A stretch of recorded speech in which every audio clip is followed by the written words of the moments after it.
Let's fucking go.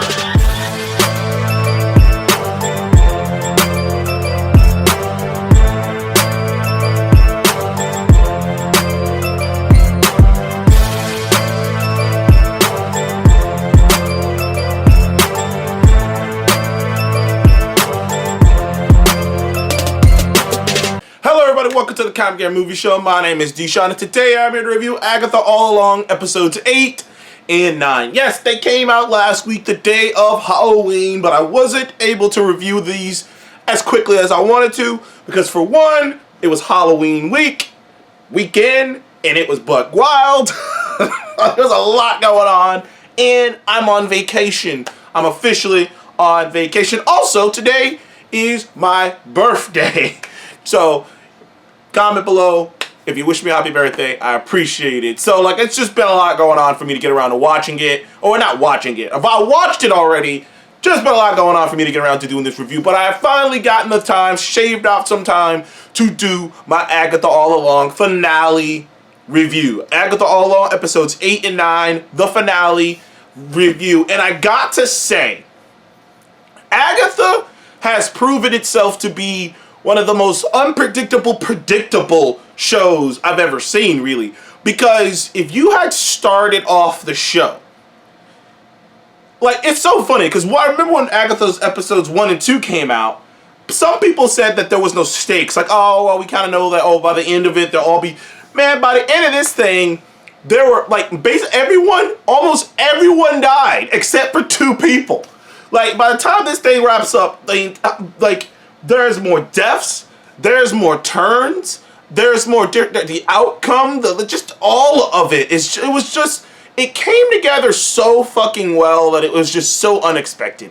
But I'm not gonna ramble too much here. Let's get into episode 8. So episode 8 picks up after the amazingness of episode 7. I already said episode 7 was after seeing 8 and 9, I think 8 is right behind 7. 9, the last episode, 9 isn't, but really 8 is the finale, and 9 is the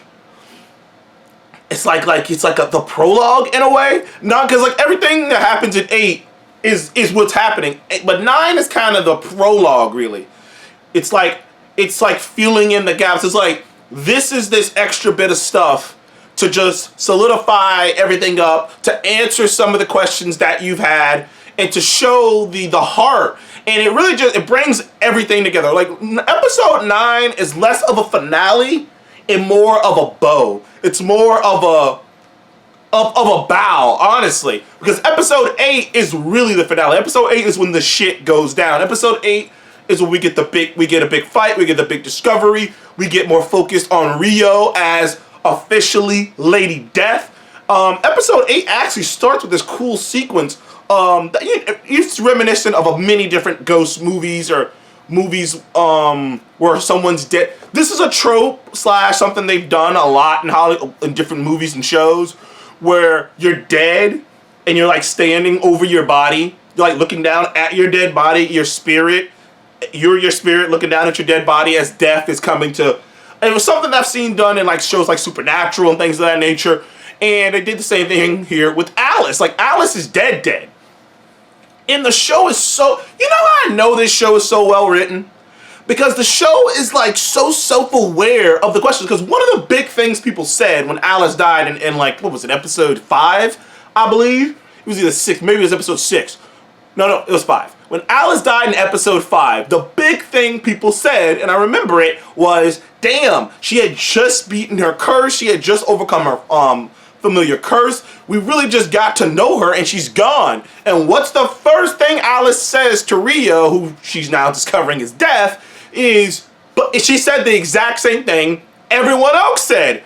I just broke the curse. I had so much more to do. I thought it was just the beginning. And her frustration is a reflection of how death is. And look, you never know when it can happen. It can happen at any point. At any time, you can die. And that's why you have to value the time you have on this earth. You have to value the time you have left, because you just never know. But Rio, not being cruel to her, just said, you know what? You died, you're a protection witch. and you died protecting someone. Which better way, like literally, you did do something with your life. After you broke the curse, the first thing you did was protect someone. And it cost you your life, but you did your job. You know what I mean? If you're a firefighter, you become a firefighter to go in and save lives. You know what I mean? You become so, and if you die that day, but you saved a life, you know, that's a possibility. And she did what her task was to do as a protection witch. And unfortunately, it cost her life. And just the actress playing Alice, just the honesty of just like, no, I'm not ready. But that's just how life is. But the smartness of this show, to know what the audience was already thinking, to already know how they will react and show it, it's just brilliant. It's just more brilliant writing. But we'll get to that later when we get into the Billy/William of it all. But anyways, we get more stuff with Agatha and Rio of the relationship that they've had, and clearly the breaking up that they had, that something so bad happened. And Rio kind of talks to Agatha about not only William, aka Wiccan, but she talks about her son and asking her, why does she let people believe all these wild shit about her and her son? Now, we find out in episode 7 that the reality is, you know what, episode 7, episode 9, I'll kind of review them sort of together, because episode 9, like I said, episode 9 is really just a bow. Like, there's some explanations, but like, it's not like insanely necessary. It's just, it fills out the rest of the story. But the main thing we got here with with Rio and Agatha is the fact that Rio knows what the hell Billy is. She knows that, and as we discovered in Doctor Strange in the Multiverse of Madness, which is some great synergy, one of the big no-nos is bringing the dead back to life. Is even taking over a dead body is a big no-no. Bringing the dead back to life, possessing a dead body, those are no-nos. Coming back from the dead is no-nos. So apparently, that's why Rio really wants Billy. She really wants Billy. She really wants to put him in the grave. And unfortunately, since Billy isn't a normal soul, he isn't just, he was created by magic. You know what I mean? He's real, but he's also not. He's an anomaly. Even Mistress Death herself, she cannot take him. He has to give up his essence, his soul willingly. Otherwise, if he dies, he'll just get reincarnated again.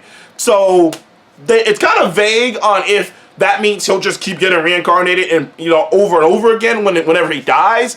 But either way, she can't take his soul. So her and Agatha come to a deal to get him to willingly give up his soul. Now, we don't know how she's gonna do that. We kind of learn later on in the episode how she was sort of planning on doing that, but that's the big plan. And I gotta tell you, man, the moment that they revealed who Rio really was, which by the way was spoiled, unfortunately, by Funko and McDonald's have spoiled more MCU things Funko, McDonald's, and Lego. Remember when Lego spoiled fucking Giant Man? I mean, I was still excited when I saw it, but I was like, can you imagine being in the theater, hadn't known that shit was gonna happen, and he grows? You're like, oh shit! But Lego spoiled that. And Funko, I believe it was Funko, spoiled Billy being Wiccan and Aubrey Plaza's Rio being Lady Death. And the design on her is, by the way, pretty fucking gnarly, because they make, like, I thought it was a mask. Because, like, the way, if you see it in the shadows, you think it's a mask. But when you get a close-up with a little bit more lighting, you're like, oh no! Like, it is just half of her face is just a skeleton, which is reminiscent of Mistress Death in the comics. But you also have Aubrey Plaza's eyes up top, and Aubrey Plaza has a very piercing, very unnerving gaze when she wants to play up that aspect of herself. So I think they got a perfect actress here. I hope Aubrey Plaza gets to come back and play this character more. And they've really set her up to be very powerful, to be nearly unkillable. I mean, she is Mistress Death. And I can't wait to hear more about that character, about her. We really still didn't, even by the end, we still don't get to see the beginning stages of how Agatha and her met and whatnot. But the point of the show is, it wasn't really Agatha's story all along. It was Billy's story. And in fact, by the time you get to the end of episode, after they go through a trial, and we discover that Agatha accidentally put a spell, put the binding on Jennifer. She didn't know it was Jennifer at the time, but she accidentally did it. And there's a lot of Catherine Hahn is doing something so fucking great with the Agatha character of the bullshit. Like, and if you don't get that, I think you're pretty stupid. The bullshit acting is her playing up like herself to be this awful villain because she doesn't want to be vulnerable. But whenever there is a quiet moment, whenever there is a moment where she's time to like, prime example is Jennifer having to do this binding spell on her, and like she had to like do this chant that you have no power over me over and over again. And at first Agatha is doing her Agatha thing, just ha ha ha. But then, the longer the chant goes on, the more emotional Jennifer gets, the more Agatha's looking at her and realizing that it means so much to her. The more you can see, Catherine Hahn's acting her ass off in that scene. Because the more you can see it just creeping in on her, the damage that she has done to this woman, and it's just slowly, and she's just like, oh, yeah, okay, I give that to you, I did fuck you up. Like, she didn't say it, and you can tell on her face, she's just like, yep, I fucked your life up. Yeah, I did. I did do that, didn't I? But, and eventually Jennifer gets her powers back. Jennifer actually survives the witch's road. Also,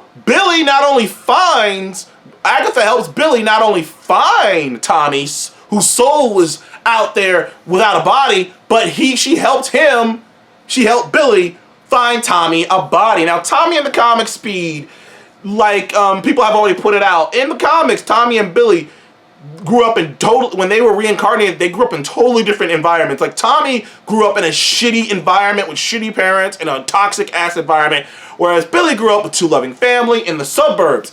And they hinted to that in this, whereas Billy hopped in a body of a kid who, unfortunately, the parents, it was a car accident, it could have happened to anyone, and he died. Tommy was put in the body of a kid who was drowned, Jason Voorhees accident style. So to tell you the toxicity of the environment Tommy's going to be born in. Now, we don't know when we're going to get to Tommy.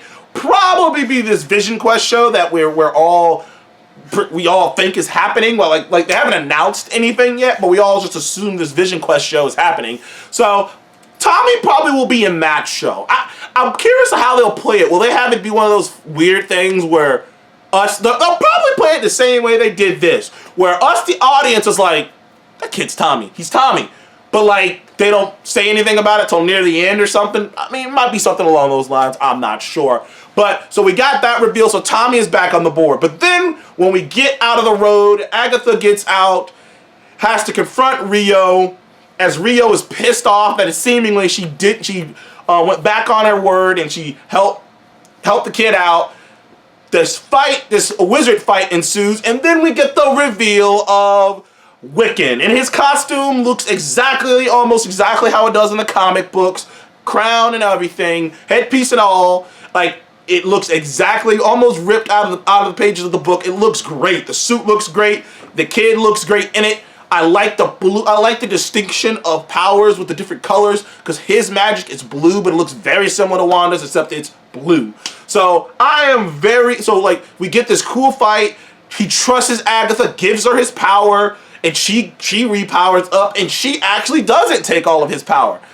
Push comes to shove. As it turns out, Agatha truly did care about that kid, as she went in for a kiss. This kiss that's kind of been building up since since episode 1. This kiss has been building up to this kiss between Rio and Agatha. And when it finally happens, it's the kiss of death, and Agatha dies. Not only does Agatha die, she like whittles away into nothing, and then just flowers and shit grow over her dead body. So yes, Agatha dies in Agatha All Along. Did you see that shit coming? Because I definitely didn't. And if you say you did, I know you're full of shit. Who would have guessed that the main protagonist of the show was going to die? Who would have guessed that so many of the main cast would die? I wouldn't have guessed that. That's why I say this show is so interesting, like, in hindsight, because you're like, yo, I have no clue where this shit is going. I wouldn't have told you everyone was going to die by the end of it. I damn sure wouldn't have told you Agatha was going to die by the end of it. But here we are. Agatha dies. And William is kind of left just not knowing what to do with himself. But then William gets home and he looks around his room, and in a very unusual usual suspects Kaiser Sose moment, he realizes, or we realize, that it was Billy all along. As it turns out, all these pieces, and this is when you got great writing. That's why I don't get some of the writing stuff. I'm like, did you not see that entire sequence with Billy? It was like everything was in front of us the whole time. This show is so rewatchable because of that. Because nobody really, like, some people predicted it, but no one really understood. As it turns out, the road never existed. Billy manufactured it. He created it like Wanda did with her hex. And you realize she's looking around, and all the imagery in his room is all stuff from the church. They even managed a way to work in why the show looks the way it looks, because it's from a perspective of him crafting it. And that's just freaking masterful work, man. That is masterful writing right there. From the leaves, from the posters, to the vibes, to the, like, everything came from him. But in the end, we get this. So that was the big discovery at the end of episode 8. But then episode 9, we find out Agatha is still alive. Oh, or no, she's dead, but, you know, she's a ghost. Agatha is now Ghost Agatha, which is apropos because I just talked about not too many videos ago that Agatha has been a ghost lately. Sorry, in the comics. She was a ghost in the Midnight Suns game, and she was a ghost in the Scarlet Witch comic. And she was Scarlet Witch's spirit guide in that comic. So Agatha being a ghost is nothing new. It's been done a billion times. I'll probably post something right here. Agatha being a ghost has been done a bunch of times. But Catherine Hahn has somehow reached she finally looks like the traditional comic book Agatha with the gray hair and they found a perfect medium. Because I didn't want them to make her look older, because I was like, dude, it's Catherine Hahn, you don't have to do that. But giving her full gray long hair and giving her purple outfit, she has the more comic book outfit, and making her a ghost was just, it's so inspired, because now we can have this interesting relationship with her and Billy as she is his spirit guide and whatever things that he goes off and does. And I'm hoping that he does go off and do other things. But the bulk of the episode 9 really is a flashback to show the relationship, to show what happened. And the thing that happened with Agatha is Rio took her son, as we all imagined he did. But as it turns out,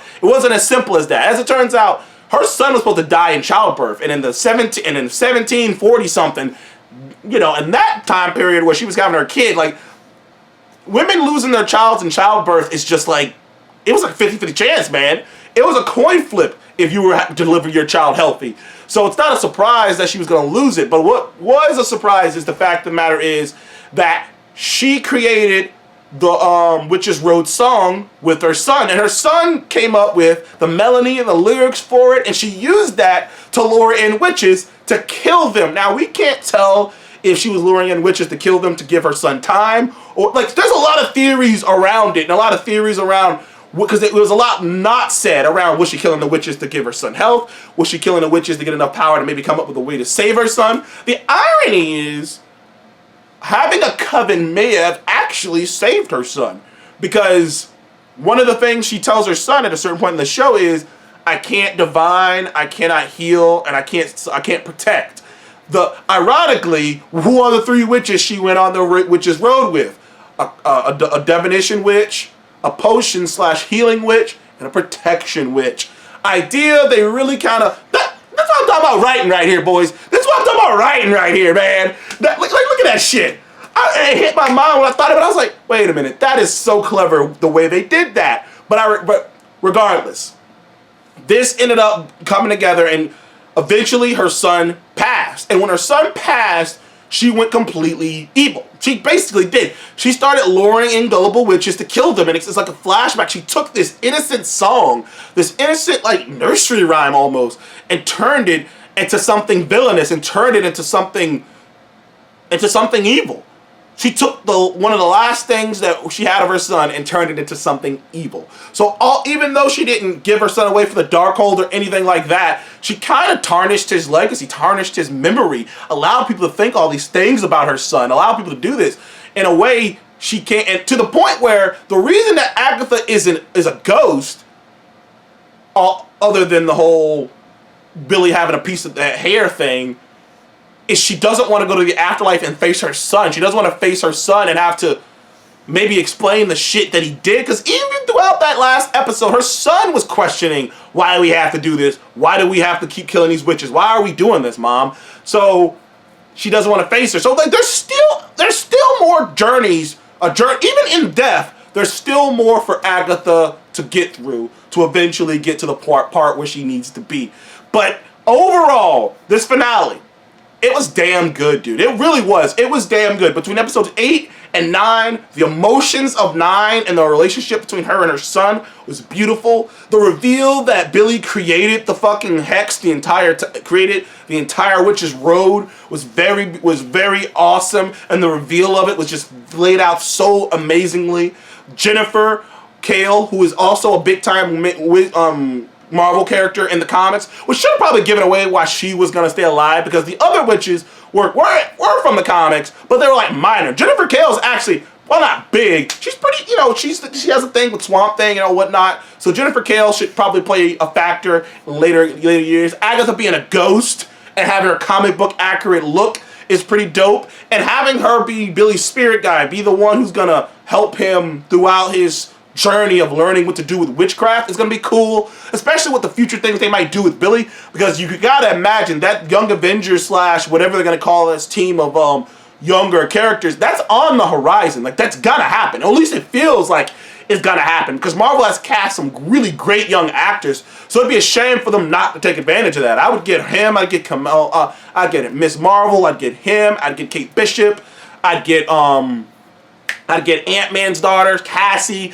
You can do some shit here. Like, I feel like that, like, only problem with the Young Avengers thing is I feel like there's not enough guys. They haven't introduced enough young dudes. Like, because we kind of still want to have something in there. So maybe, that's why I always thought if they're going to do the Nova thing, you should do Sam Alexander, so you can have, another male character to added to that young team. But regardless of which, I loved it. I enjoyed both episodes. Like I said, episode 9, I'm not even going to review as an episode almost, because I'll give it like an 8, because it really wasn't it was like I say, it was like a bow. But episode 8 was a beautiful wrap up, a beautiful, like, all these things came together.